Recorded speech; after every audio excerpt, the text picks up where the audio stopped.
নমস্কার। আমরা যারা সংসারী মানুষ, সংসারী করতে গিয়ে আমাদের নানা রকম জীবনে পরীক্ষা নিরীক্ষার মধ্যে দিয়ে যেতে হয়। কিন্তু সংসার ত্যাগী সন্ন্যাসী স্বামী বিবেকানন্দ, তিনি বিদেশে গেছেন ধর্মপ্রচারক হিসেবে। সেখানেও তাকে নানা রকম পরীক্ষার মধ্যে দিয়ে যেতে হয়েছে। যেমন একটা ঘটনা বলি,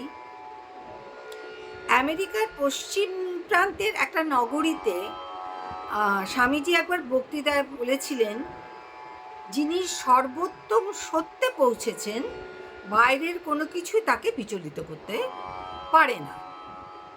এই কথাগুলো শুনলো কয়েকজন কাউবয়।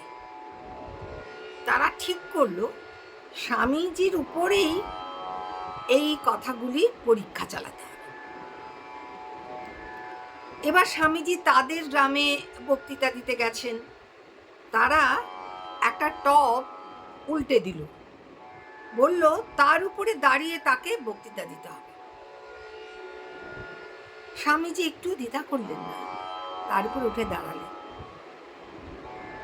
দাঁড়িয়ে বক্তৃতা দিতে দিতে তিনি স্বাভাবিকভাবে বক্তৃতা চালিয়ে গেলেন।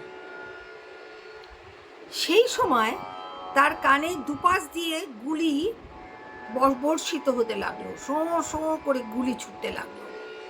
স্বামীজি কিন্তু একটুও বিচলিত হলেন না, তিনি বক্তৃতা চালিয়ে গেলেন। বক্তৃতা শেষ হলে সেই ছেলেগুলি তাকে ঘিরে দাঁড়ালো এবং তার করমর্দন করলো, বলল তুমি সত্যি একজন খাঁটি লোক। জয় স্বামী বিবেকানন্দ।